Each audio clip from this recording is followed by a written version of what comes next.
Good morning, and welcome back to Westminster's online Sunday school class.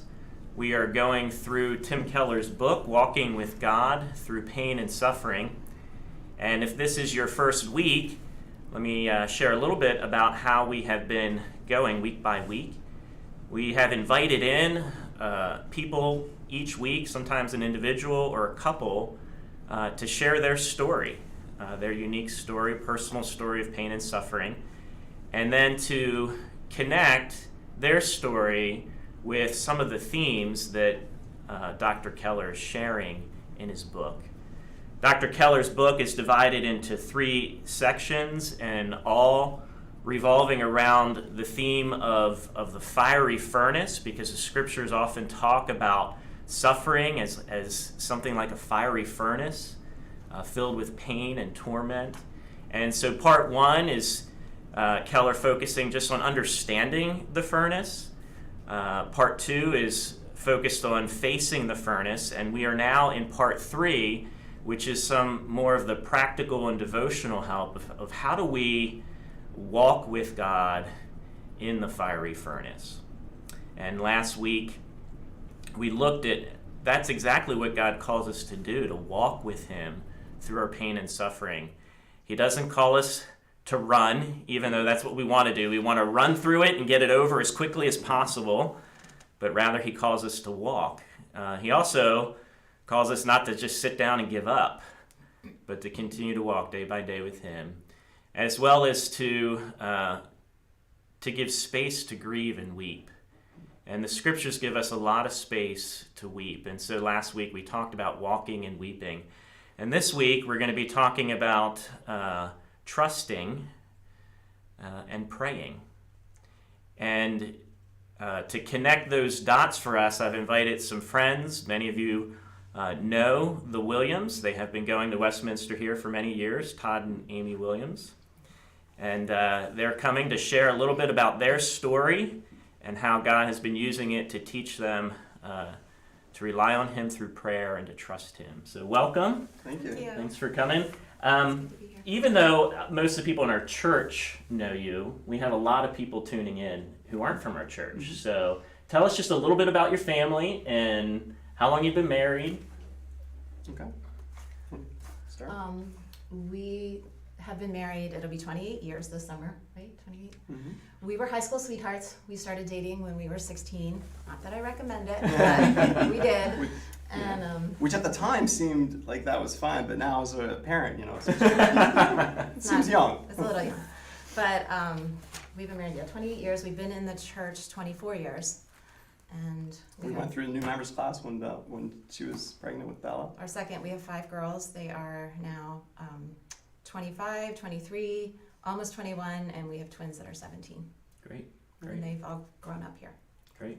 Yeah, we both grew up in a Christian home, so we had kind of that foundation of entering into marriage with having that foundation, which was great. It wasn't not an exciting testimony, but one that is we've come to value in our lives. Yeah. Well, thanks so much for coming in and sharing your story. And I think, Todd, you were going to start out giving us some of the facts and the history regarding Amy. So I'll hand it over. Okay, thanks. So I want to first thank those of you who have already shared previously to this. It's it can be very vulnerable, and as you share your personal suffering for the world to see and hear. I want to thank Dave for bringing this topic in the Sunday school class. It's been I've learned so much just as you draw these stories out and as you talk to people and ask great questions. So I've really appreciated this so far. And I've learned a lot, even just in listening to other people and the stories that they've gone through. And I'm reminded that if you're not going through suffering now or currently, that you probably will at some point, and it's really the responsibility of the body of Christ to help shoulder some of that burden and to really come alongside people. And as imperfectly as you've talked about, as imperfectly as we do it, we're still called to do that. And so we just want to talk a little bit about that. And so Amy and I look back on, what do we want to share? And it seemed like God has worked through or brought us through kind of our valley of the shadow of death in each decade of our lives. And so Amy's going to talk a little bit about an accident that I was involved in when we were in our 20s. And a lot of you know this story. So she's just going to, and we're going to have her tell the story because I still to this day get kind of choked up about it. And I don't know, sometimes I have a hard time just getting through it. And so this way, at least we're guaranteed that we'll get through the story. And then maybe I can share a little bit about how God used that to refine my life and Amy's. Mm-hmm. And then the remainder of the time, Amy's going to share the majority of the time, just talking about the most current, decades that God has kind of been refining us. And so I'll turn it over to Amy. Okay, so when we were, I think, 27, we had 2 little girls at that point. They were 2 and 4. And Todd was working about an hour and 15 minutes from our house. We had a 2-week period of time where, well, first let me just say, so Todd was involved in this very bad car accident. It was his fault, and it resulted in the death of a little girl. So that is the story. But we had, just to give you a little background, we had a couple weeks with our 2-year-old had an ear infection in the summer. No typical symptoms, so we didn't know it, but she was up screaming every night, and Todd was great after the girls were bigger at getting up with them, and he would jump up, and so he was really exhausted. It had just been weeks of not really any sleep, and got in his car this warm afternoon to come home, and he was tired. He was really tired, and he knew that he was tired, and he was nodding off, and in fact, he had decided, I need to stop. I'm so tired, I can't make it home. And there was a stand right up the road from where he was. He had even gathered change from this console. He was holding the change in his hand because he knew he needed to stop and get a drink. And from that point, where he gathered the change and the stand, an Amish buggy had pulled out in front of him. And I just zoned out. He was zoned out, and he drove right through it. Oh, wow. And that little girl, there was an Amish woman driving the buggy, and a little boy, a 4-year-old boy and a 6-year-old girl, brother and sister that she nannied, who were not Amish, were in the buggy. And the little girl died from the injuries that she sustained in that accident. And we don't want to talk about this any further than that. A lot of things happened following that, mostly because this is a live stream, and we want to be really sensitive to the family.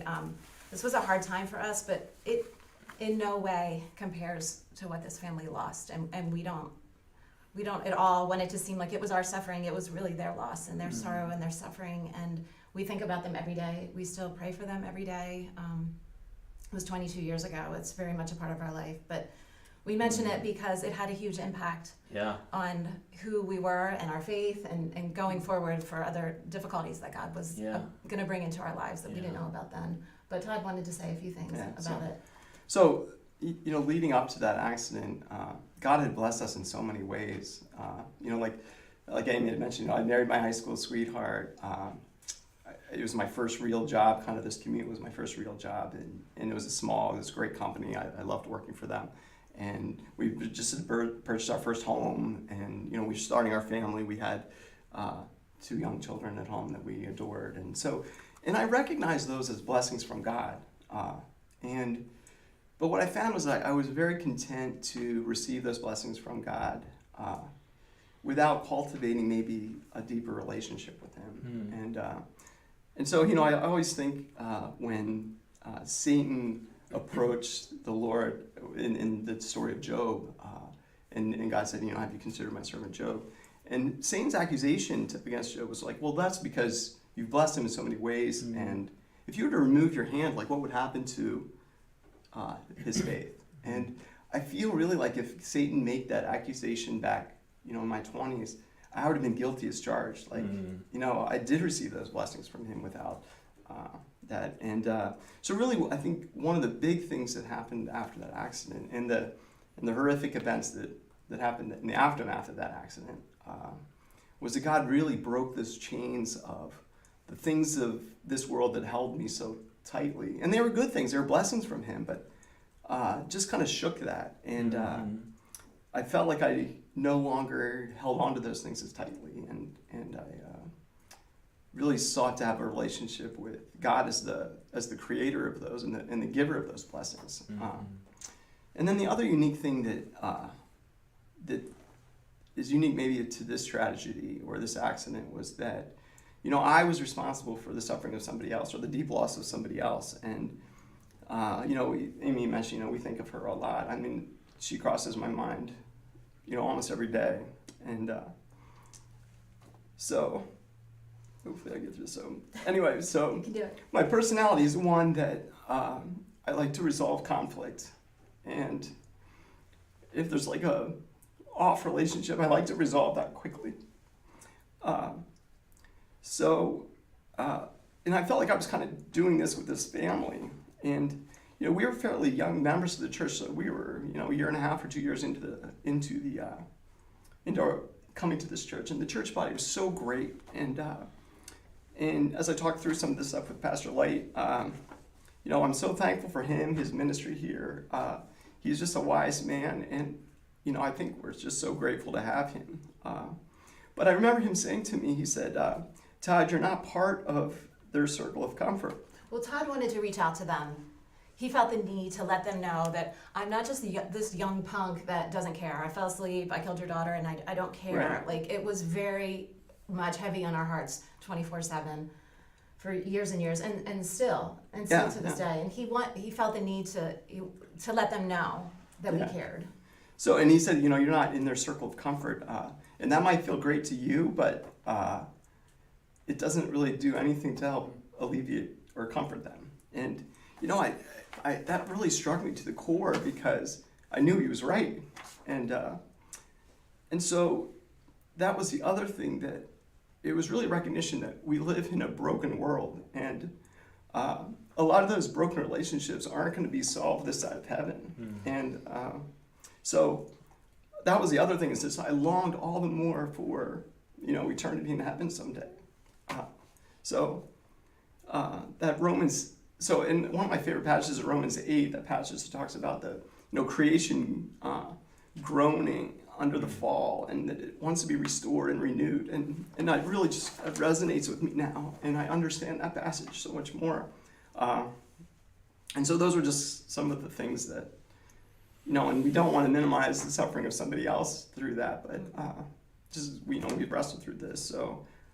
And feel free to talk to me. It's not that I'm averse to talking about this. I like to share this story. It's just in this setting we want to be sensitive to that. So that's kind of where the backdrop of where God had brought us up until this time. So in the past couple of decades, the refinement that God instilled in us really centered around Amy's health, and that's really what we want to spend the remainder of the time. Amy's going to talk through kind of her health issues that seemed how God used to refine us from here on. So 5 years later, at this point we have 3 girls. They were 3, 5, and 7, and I was big pregnant with twin girls. It was October, and I had had a scheduled C-section because both of the babies were breech. So I went in, we went into the hospital for the C-section, and it was 1 o'clock in the afternoon. Everything went well. The babies were healthy. It was great. We had several hours that day where we visited with family and passed the babies around, and everything seemed like just wonderful. We were relieved that it was over. But as the night went on, I started to feel really unwell. I was having a lot of pain. I didn't feel right. And I had never had a C-section before, so I didn't know if this was normal. Is this what happens, or if this was something of concern? I probably should have called for help sooner. And something was wrong. I was bleeding internally, and it was a slow bleed that probably since the surgery that afternoon. But I did, as the night went on, through the middle of the night, I did call my nurse in several times and said, I don't feel right. Something's wrong. And for whatever reason, God did not allow her to see that something was terribly wrong and that she needed to get help, and she didn't. And it wasn't till early the next morning, my sister Johanna, who is a labor and delivery nurse at Women's and Babies, she came in to check on me before her shift. She did, yeah. Yeah, she saved my life. But she came in to check on me, and at that point, I was on my way out. I couldn't hear. I'd lost my hearing. I could see her. I remember her coming in, but she was blurry, and I think my blood pressure was like 50/40. Wow. She took one look at me, and she ran out of the room and got help. And the next thing I know, there were a whole bunch of people in the room. Yeah, it's like those shows where there's there's a code, and there's all of a sudden there's 30 people in the room. Like, they flipped her head up, so she was in Trendelenburg, and they were just What is it called? drawing blood and everything, and it was crazy. Yeah, and I remember just thinking everybody looked scared, and at some point Dr. Rogers came in, which I think he was just on his visitation. I don't know. no, I think he was called in to pray for me. So we could talk about that later. I was thankful that he was there, but I also was like, that something bad is happening. When the pastor's been called in, There's an emergency, and Dr. Rogers is here praying over me. So he came to see me many times that next week and was a great comfort to me. So I was thankful for him, but it did scare me a little bit. But anyhow, I wasn't stable enough for surgery, and they needed to stop the bleeding. So they had to rush me in an ambulance to another hospital. I had to leave the babies, and there was a radiologist waiting for me there, and he was going to do a procedure where they go in your femoral artery with a scope and look around. I think it was, new technology at the time, where they, look around, and he was able to, we'll find the artery that was bleeding and stop it. But I remember him saying to me, Amy, I'm going to give you some medicine, and it's going to put you to sleep, and we're going to take good care of you. You're going to be fine. I want you to rest. And at that point, I was so gripped with fear over dying. And this is something we can talk about later, that I struggled with for years and years. Why was I so afraid to die? If I'm a believer, why was this so terrifying? And I was so afraid of dying. And she grabbed my hand and she said, "Can you just pray with me? I feel like I'm going to die." And then that's right when they started injecting medicine, and so we were praying, and she said, "Oh, thank God the Holy Spirit has come." And we're like, "Wait, I think that might have been the medication." It was medically It could have been the Holy Spirit. I don't know, but she did. It did relax me, so I was grateful for that. But I never fell asleep. That medicine did not put me to sleep. That was supposed to put me to sleep, and just a testimony of how powerful your mind is. But I knew that if I closed my eyes, I wouldn't wake up. And the thought of Todd going home with 2 babies and 5 little girls to take care of was unbearable. And I thought that I can control this. I'm going to stay awake, and I did control that. I stayed awake. But he was able to stop the bleeding. I went back to the hospital. But I was in bad shape. I ended up needing 8 blood transfusions, 8 units of blood. I had lost nearly all the blood in my body, and I was weak. And it was a rough week. I spent a week in the hospital. And after about a week, they decided I was stable enough to go home, but I was in bad shape. I was in so much pain. I could hardly put one foot in front of the other. And got home. I was homeschooling my girls. It's the middle of the school year. You go home to twins 5 that kids under the age of 7. I was trying to breastfeed, and it felt so overwhelming. And I had wonderful support. My sisters and parents and Todd's family and the church, my church family, was so wonderful. But it was months and months of a hard time. A couple weeks afterwards I was back in the hospital many times after that, but I was having horrible pain still. Almost a month later, ended up back in the hospital, and they sent me for a CAT scan to see what was going on. Why was I having this pain? And here, all that blood that I had lost had sort of, I'm sorry if this is too gory, it'll be over in a second, but all that blood that I had lost sort of coagulated into this massive hematoma. It was the size of a baby's head that was just sitting in my abdomen, causing all kinds of problems. And I'm glad I'm sitting. I'm sorry. Oh yeah, that's right.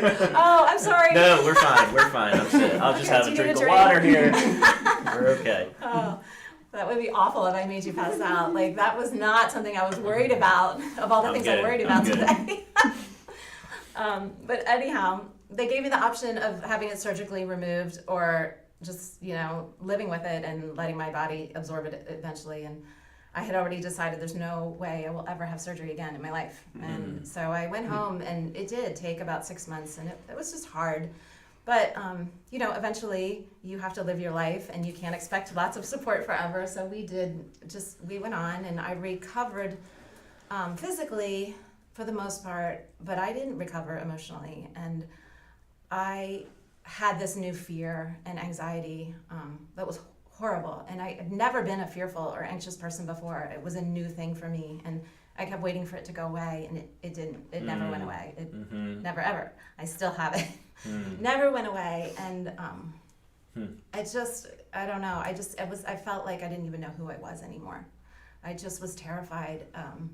And that fear of death really messed with my assurance of my salvation. I really struggled with, why am I so afraid to die if I'm a believer? Maybe I'm really not a believer.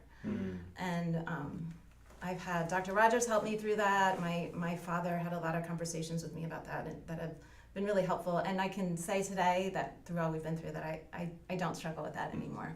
What was particularly helpful for you in those conversations? I remember, and I can't remember if it was Dr. Rogers or my dad. They were two really influential men in my life. So it was one of them said, I kept coming back to why was I so afraid? Why didn't I have that peace that I should have had on my deathbed? And I just remember him saying, but you weren't dying. It seemed, we all thought you were, and it seemed like you were, but it wasn't your time to die, and God didn't give you the grace that you needed for that, because that's not actually what was happening. So that was just one thought that, you know, when you think about things that could happen, and with anxiety, that's something you do a lot, you don't have the grace that you need to deal with that, because it's not actually happening.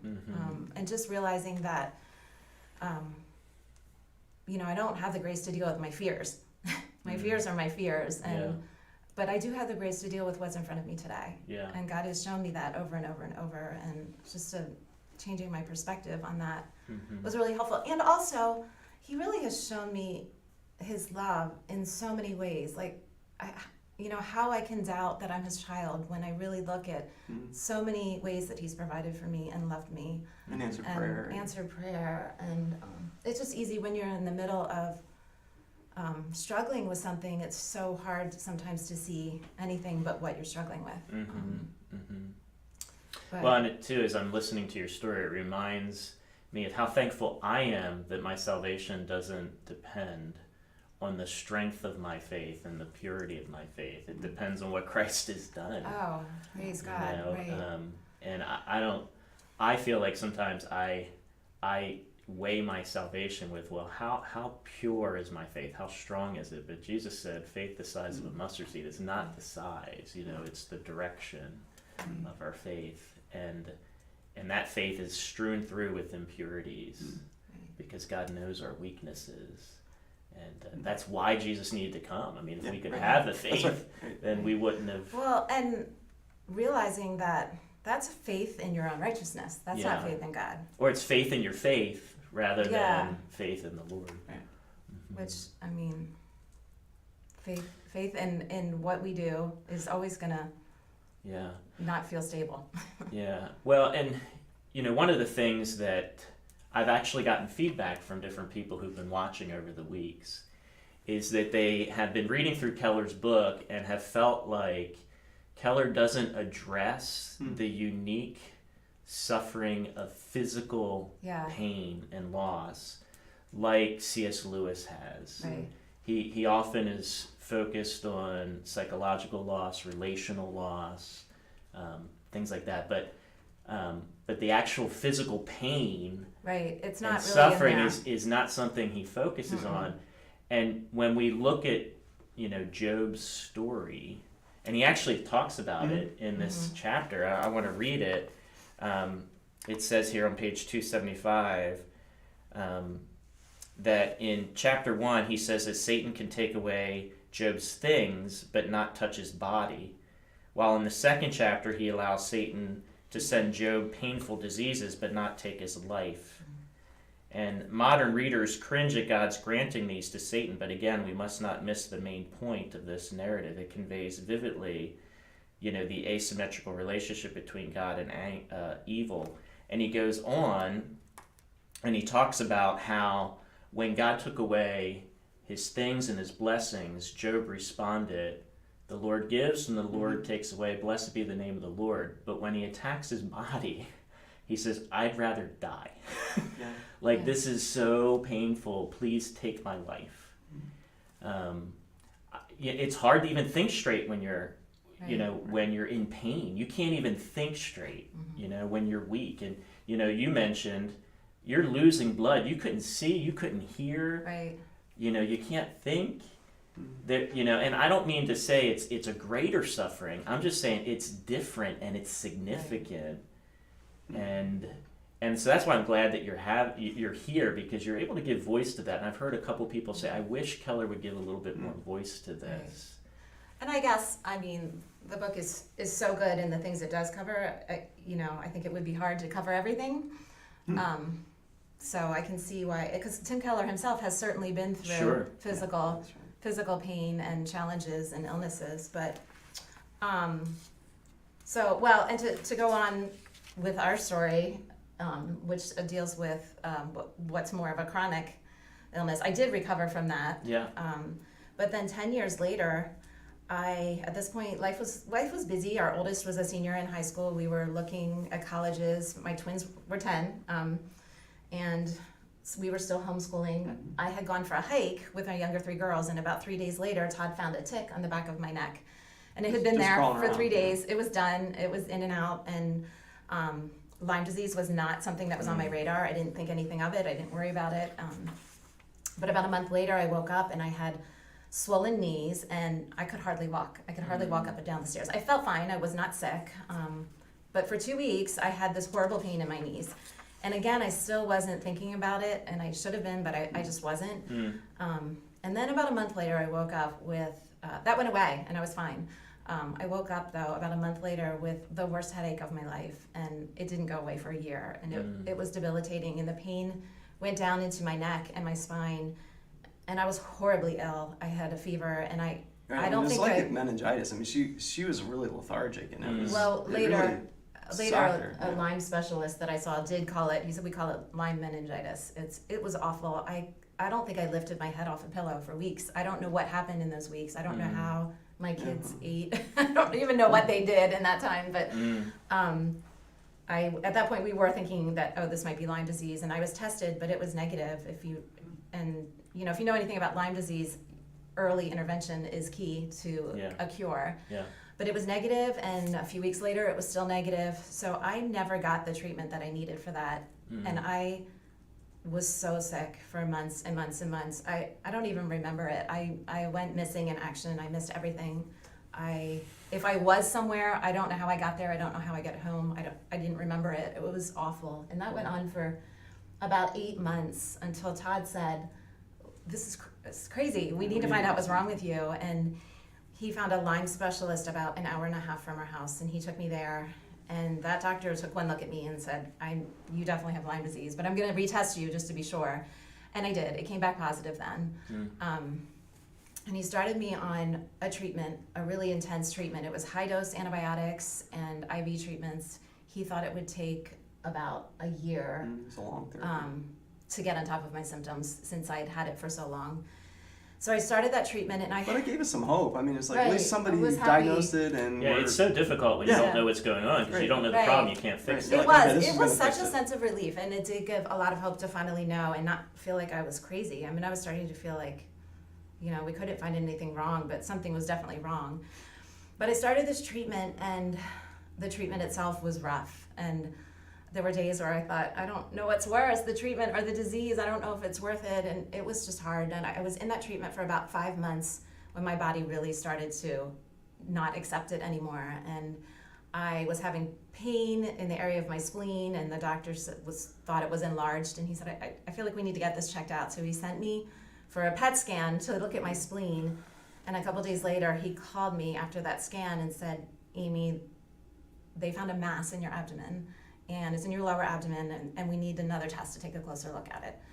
So I'm still dealing with my horrible health anxiety and fear at this point. So I'm just, once again, back in that place where I'm completely gripped with fear. And I went in for the test.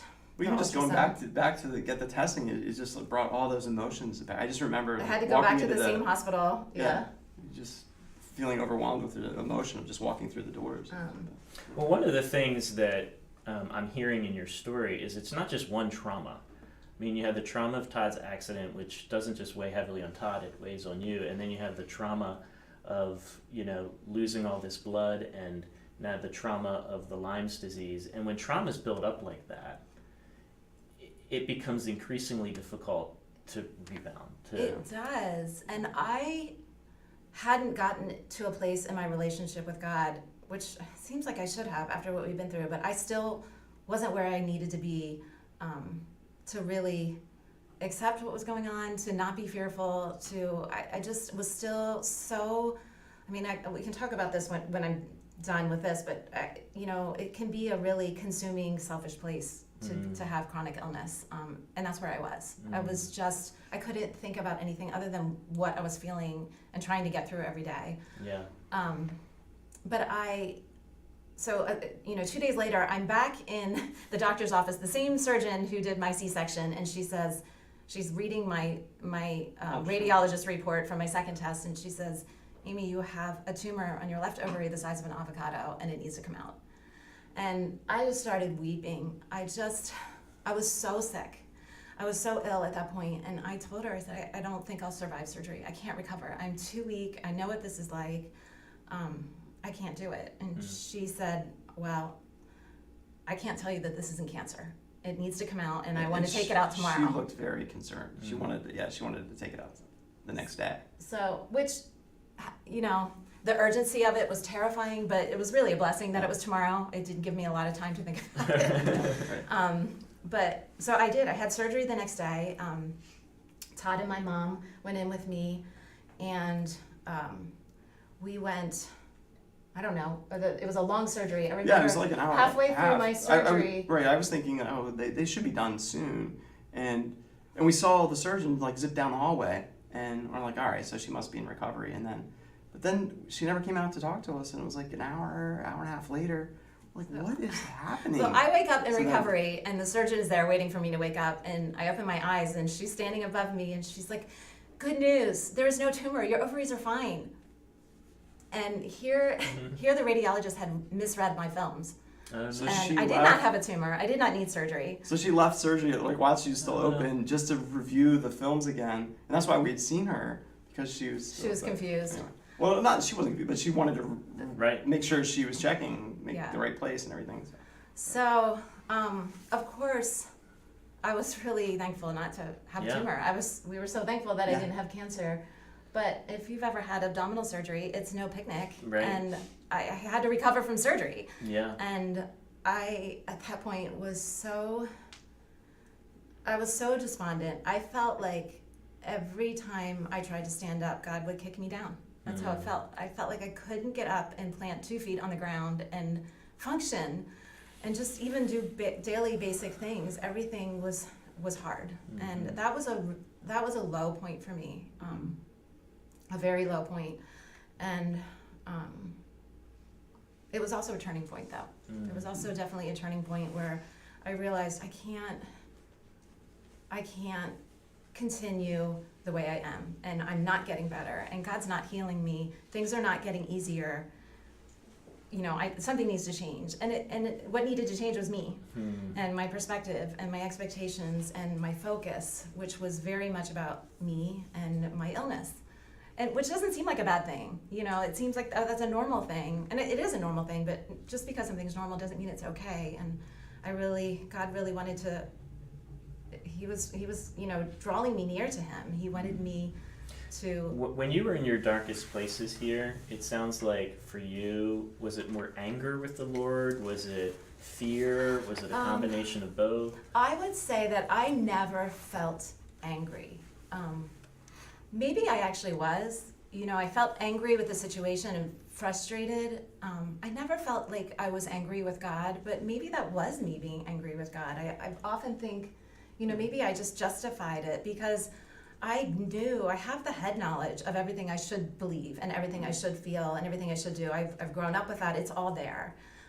So it was easy for me to say, you know, God is sovereign and I trust God. And I think I did. I mean, I was on some level. Did you want an explanation? I wanted an explanation. So, right, I felt like I needed to know why. Why was this happening? You know, is there sin in my life that I haven't confessed? Is there a lesson I need to learn? What is it? As if, you know, if I learned that lesson and confessed that sin the next day, everything was going to be great. But that's how it felt to me. And in the book, Tim Keller talks about how, you know, Job asked all those questions, but God never in the entire book gives Job an explanation. He never gives him the satisfaction of knowing why he had to suffer. He never says, you know, Job, someday millions and millions of people are going to benefit from your suffering, and God's, I'm going to use this. God never tells him. And yet, in all God tells this, us more than he told Job. Absolutely. In the Right. beginning passages where we see Satan say, well, Job only loves you because you protect him and give him what he wants. And God says, no, he loves me because he loves me. Yeah. And, that's a huge lesson for all of us to learn. Do we love God for what he gives us, or just because he's God and he's worthy of it? And so we get to see that is what Job is demonstrating, but he's never told that. Right. and his silence during Job's suffering is really, it's a tremendous assurance of God's love, really. So, yeah. Well, learning it just to- reframes our suffering that, it seems like Job was feeling most distant from God, neglected, forgotten. And yet, if you put it within the context of the whole story of Job, actually, Job is at the center of God's attention and the center Right. of the heavenly court's attention Right, at the moment Job feels most lonely, right, that no one's paying attention to him. That's right. yeah. It was almost like, God is giving Job this privilege of suffering horribly. I don't want that privilege. No, and he talks about it. I don't know. I think I have it in my notes somewhere, but he talks about in the book about there's a passage that I actually wanted to read from the book. I don't know where it is, but I'll probably, maybe we can come back to it later. But he talks about what a gift it actually is to suffer, because God's not letting us go. And I can say today, I'm so thankful for it. Now, if somebody offered me health tomorrow, would I take it? I for sure would, because I'm still today struggling very much.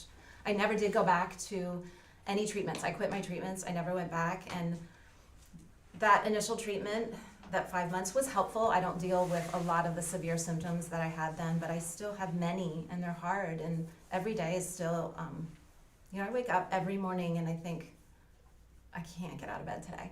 I'm not going to be able to do it today. And I go to bed every night and praise God that I did get out of bed, and I maybe didn't do what I wanted to do, or the way I wished I could do it, or the way I dreamed I would be doing things at this point in my life. But I did what God gave me to do through his strength. His power is made perfect in my weakness. Yeah. And Keller talks a lot about that in the book on walking, which was a couple weeks ago, about just day in, day out, getting up. Yeah, And walking is trusting the the Lord. best. Is the best term for it. It's walking. I feel like God and I walked backwards a lot too. But it is slow, and I don't know, some of the things that were really helpful to me through this walk is just adjusting my expectations. The first we already talked about, adjusting my expectations that God was ever going to tell me why. I just needed to forget that. I don't need to know why. That's not for me to ask. I can't control God. Right. And I can trust him even if I don't know Right. why. And sometimes he does allow you to see, an area that he's been working in your life or somebody else's life. Like in Joseph's case, like he mentions in the next chapter. But, Joseph at the end of it got to at least see, oh, this is a redemptive work of Jesus Christ. And so sometimes he gives us that privilege of seeing his hand at work. But I don't think often he it's- doesn't. I don't think it's to be. It's something we should expect. Absolutely not, right? And I had to adjust my expectations for healing too. Right. Learning that I ultimately just needed to trust God's love for me and my circumstances, and not expect that I was going to get well. And when I started to really trust him, that's when I stopped expecting the suffering to go away. And when I stopped expecting my suffering to go away, I really was able to find peace. And it wasn't until then, and I was able then to see how much God was actually loving me through my circumstances. And Joseph, there's, I need to read this. Joseph assumes, at very end of Genesis, if I could read this, what is it, 19? So this is the very end, after Joseph's father has died, if you know the story of Joseph. After his father has died and his brothers are afraid that now that their father is dead, Joseph's going to come after us. Right. He was only being kind because my dad was there, and they're scared. And probably, they should have been. But Joseph says to them, "Do not fear, for am I in the place of God? As for you, you meant evil against me, but God meant it for good, to bring it about that many people should be kept alive as they are today. So do not fear, I will provide for you and your little ones. And thus he comforted them and spoke kindly to them. And Joseph, Joseph assumes that behind everything that happened to him was the goodness and the love of God. And that perspective is such a game changer. It was for me. If you can look at your circumstances and regardless of how they make you feel, just know and believe and remind yourself that the goodness and the love of God is behind every single thing that is happening to me. It takes you to a whole different place. It's freeing in the sense that God is enough. Yeah. You know, you get to a point where you're like, life is terrible, and God agrees that this is terrible, and I wish it were different. I don't know about you, but for me, there's been one or two things in my life where I had to ask myself, is he enough? Like, is he enough, or do I actually need something else right now? And that was the question that broke through my depression, was just me forced to ask that question, is God enough in this? And my answer for a year was no, he's not. Like, I want to say he is, but I'm saying it through these grit teeth. No, he's not enough. I need this and the other things. And it sounds like through your struggle, it's pressing into this, God is enough. And it gives you this peace that passes understanding in the midst of pain. Like, you have the pain, it's terrible, it's debilitating, but I'm okay. Right. God is enough. And I mean, I don't want it to sound like I've arrived at this great spiritually It's a daily mature battle, place, right? It's a daily battle. I haven't. We get there and then we take 2 steps back. But right. It's just, I mean, you get in a place where you can really rest and trust in God, and sometimes, you know, an hour later, you're not there anymore. yeah, But that's what faith is yeah, I appreciate you know, it. putting the habits into place so that you know how to get back to where you need to be. Yeah, Not expecting. I used to think, well, because I Todd's appreciate because we approach things very differently, and I mean, even if you could have seen us preparing for this, you would have thought, like, why did I ask these guys to share anything? It's like, we were like ridiculous. at each other, like talking about, like, what are you going to share? Like, you went way I over was time like, on that. don't you dare say that. So, like, he likes to say stuff so he anyway, shouldn't say. right, but right, so, but that wait, gives me comfort, because that's what my marriage is. Oh, my Lord. so yeah, I mean, we don't certainly want to sound like, oh yeah, we have learned all these lessons and it's not a daily struggle, but it is, like you mentioned, putting you know, those Christian disciplines as just part of your routine, and that's where we're getting into in the chapter on prayer, is really just, you know, putting those things into place, whether you feel like you can run to God or not, is just to have the discipline to say, we need to run to God, you know. So I don't know if you want to. And you were mentioning earlier that one of the things that stood out to you last week was when Michael McManigal was sharing, and he said, in your pain and suffering, we truly are alone. Like, no one can understand but God. And I don't know if that's what you meant about your marriage, about how you're both a blessing to each other, but because you're different, you probably deal with it differently. Sometimes we want to kill each other.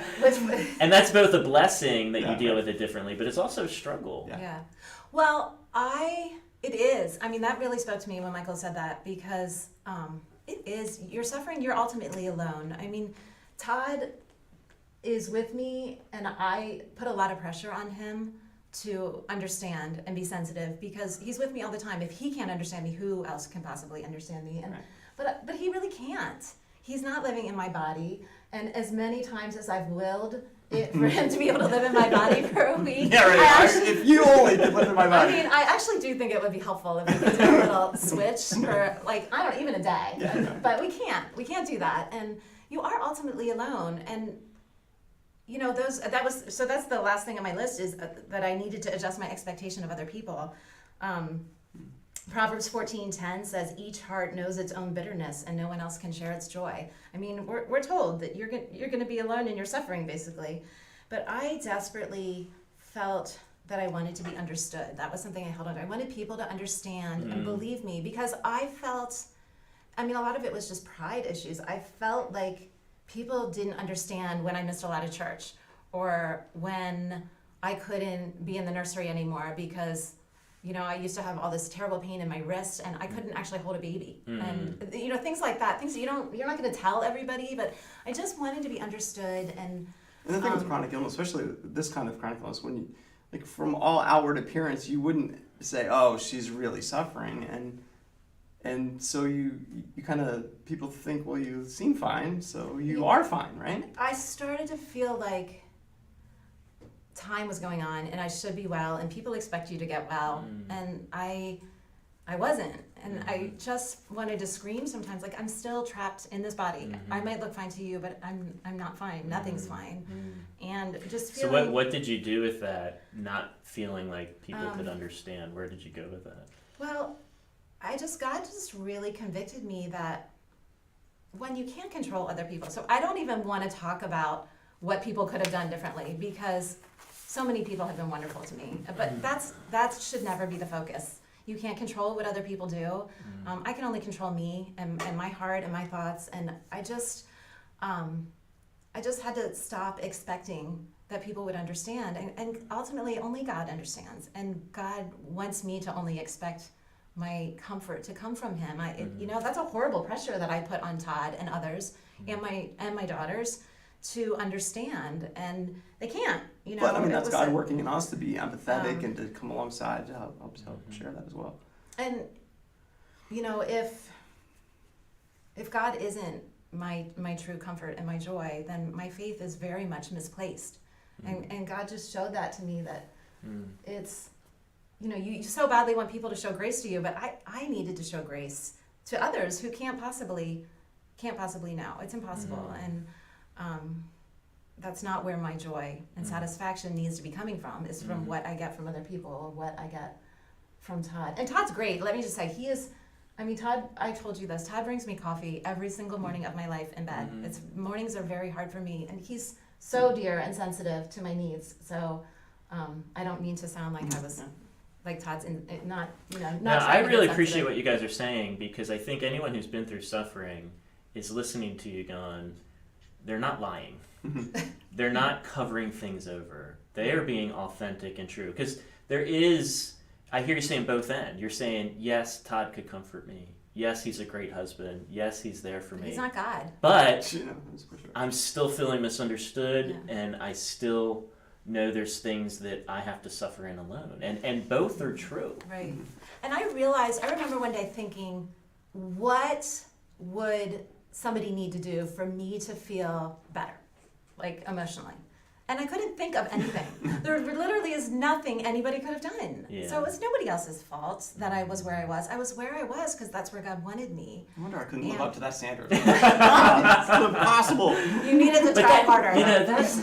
That's great that you voiced that. You were able to put your finger on a very important question.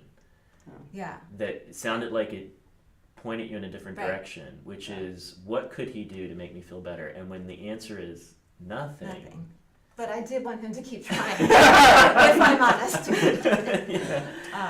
But there really was nothing. And my girls are so, I had a lot of guilt through these years, feeling like there were so many things I couldn't do with them. I had ideas of the kind of home we would have and the kind of mother I would be and the things I would accomplish, and a lot of that never happened. And my girls, as a result, of maybe not doing a lot of things I would have done, were very sensitive and attentive to me. And I didn't try to hide anything from anybody. I very much am. If it's a bad day, everybody in my house knows it. I wish I wasn't like that, but I am. And they've, it's been hard for them. It's hard for the person living with somebody with chronic illness too. And Well, and we also saw, I don't know if you're still going to get to this, but since we're sort of running out of time, but that we spent some time together in prayer too. Well, right. I want to quickly just say that the game changer was prayer, and Keller talks about the difference between external religious practices and internal heart love and devotion for God, and how that gap between those two things is the reason why we don't have the intimacy and the joy and the peace in God that we should have. And it's really hardship that drives us to our knees, and prayer is a game changer. And I had times where I felt like I couldn't pray. God was hidden. I didn't have the words. And I started just praying scripture. I remember thinking that how can God reject his own words? If I don't know what to say, I can just give his words back to him, and surely that's acceptable. And just doing that, I got in the habit of just praying scripture, and that's where I really, really started to see God working in my life. And I would find promises that applied to my life in scripture, and there's so many, and I would pray them, and I would try my best to really trust, not just say the words, but actually believe that God meant what he said when he wrote those words. And I could hold on to those promises. And Isaiah 41:10 is, "Fear not, for I am with you. Be not dismayed, for I am your God. I will help you. I will strengthen you. I will uphold you with my righteous right hand." I pray that every day of my life. Every day. And I just hold on to that. And that's been huge. And also just not being afraid to take my complaints straight to God. I mean, Job did. Yeah. You know, Job, all of those questions and complaints, he took them to God. Yeah. I loved how you said it. I can't get in trouble if I'm praying scripture back to God.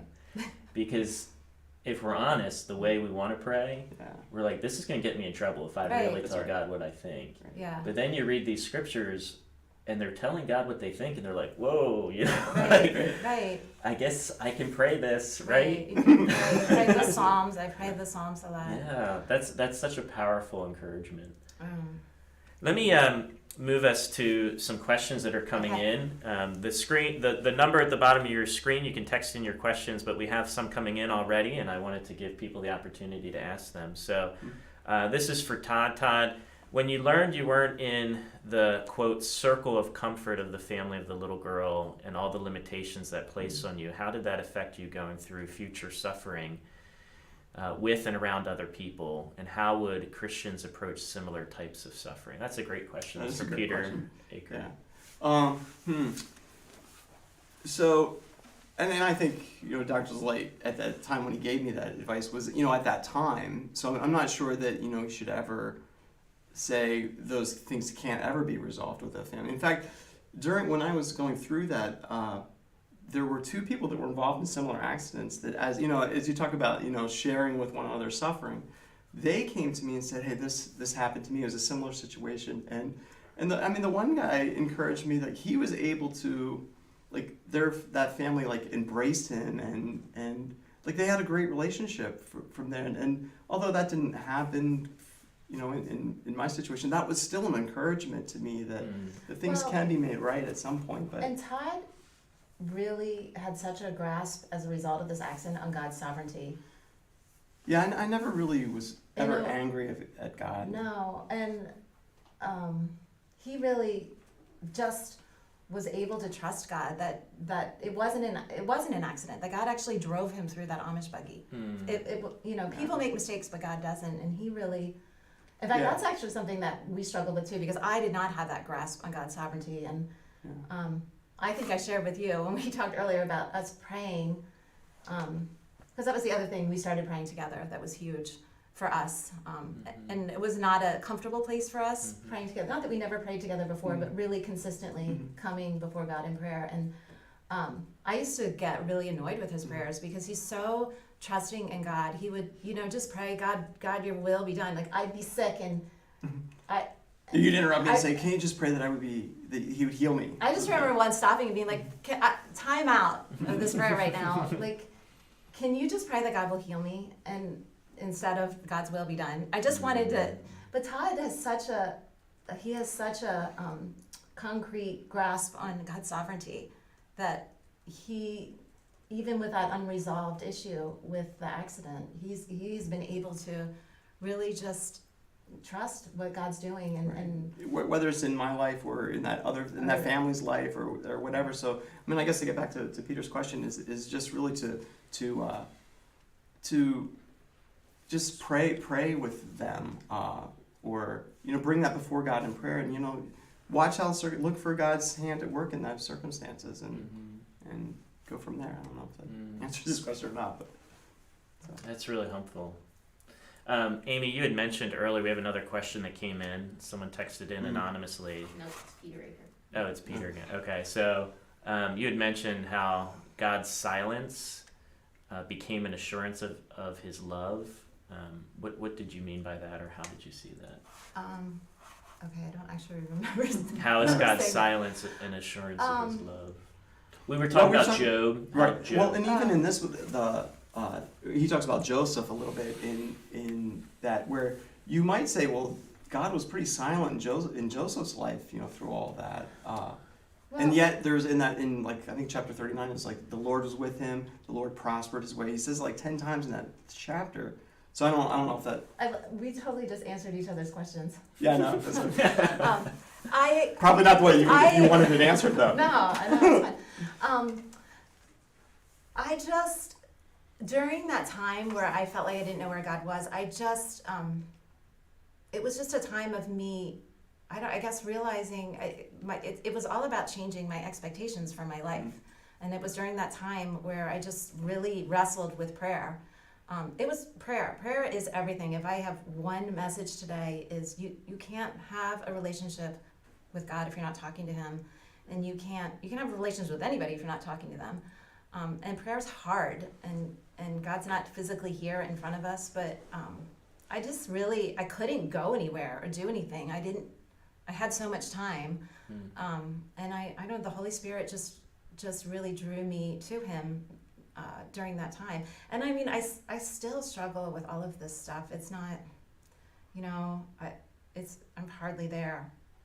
I appreciate you sharing that, because you're saying like I still struggle with this, but then you have these seasons where you're resting and feeling like you've learned something, and then you're back to struggling again, and that is kind of how it works, isn't it? It Yeah, is. it is.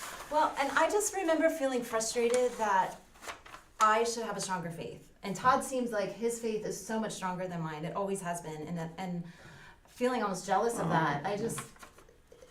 We always compare it to Christian and faithful in the Pilgrim's Progress, right? Right, he's faithful and I'm Christian. Like he's gonna sail over that river in the end to the celestial glory. city, and it's gonna be easy, and I'm gonna almost drown the whole way there. But that's how. I mean, that's just how our But you relationship both get is. there. Right, Yeah, we'll that's right, we'll that's be right. there. But I lost my train now. But Oh, I'm sorry. I don't know. I don't know what I was gonna say. I'm sorry. Well, I appreciate what you're sharing, because one of the things as someone sitting here listening to you that I think you have a heart for is you want to give people hope, but you don't want to come across as like the arrogant person who's figured it all out and just do what I did and you'll get to where I am. You're Right. saying no, this is a daily choice. It's a Right. daily wrestling, but there is hope. Like you Right. really do Oh, my have goodness. healing. You really do have progress. You really are drawn to a greater sense of peace that passes understanding. And I think realizing, I really wanted to have a stronger faith, and I struggled with why I didn't, with my upbringing and how long I had been a believer. But just realizing the more I learned about my weaknesses and my sin, that was my strengthening. Mm. That was my stronger faith, and the strengthening of my faith. The less, I was depending on myself and my works, and the more I was seeing Christ in my life, and that is In what your faith weakness, is. Christ became Right. strong. And that His is power is perfect in our weakness, and I know what that means now. and that is a type of love, and that's the love that you're talking about. How does that relate to seeing God's love in that? Yeah. Here's a comment. You also had to entrust your children into the Lord's care while you were down. Thanks for sharing. Love you guys, from Marge and Jerry. Aw. Thank you. So, I Love think, you too. Yeah, I know. this It's has been a hard real story, blessing. too. Yeah, this has been a blessing to hear more of your story. One of the things that's been an encouragement is I get to kind of listen to comments behind the scenes because people email me or whatnot, and how everyone has a different story, but there's commonalities in them as well. And a lot of people are saying, I never knew that. Wow, Yeah. like it's Yeah. really helpful to hear a little bit more of your story and to see how God's been at work in your life. It really does sort of give greater depth and color to this gospel that we trust in when we see it fleshed out in the Right. lives of the real people, flesh and blood people that we know. So thank you so much for sharing. Thank you. Well, thanks for It's inviting been a us. pleasure to be here. Next week, we will finish up our series on walking with God through pain and suffering. We'll be looking at the last 2 chapters, and we'll be inviting in Jerry and Marge Steyer to share their stories. So thanks for joining us, and we hope you can join us for our online worship service at 11. Have a great day. God bless.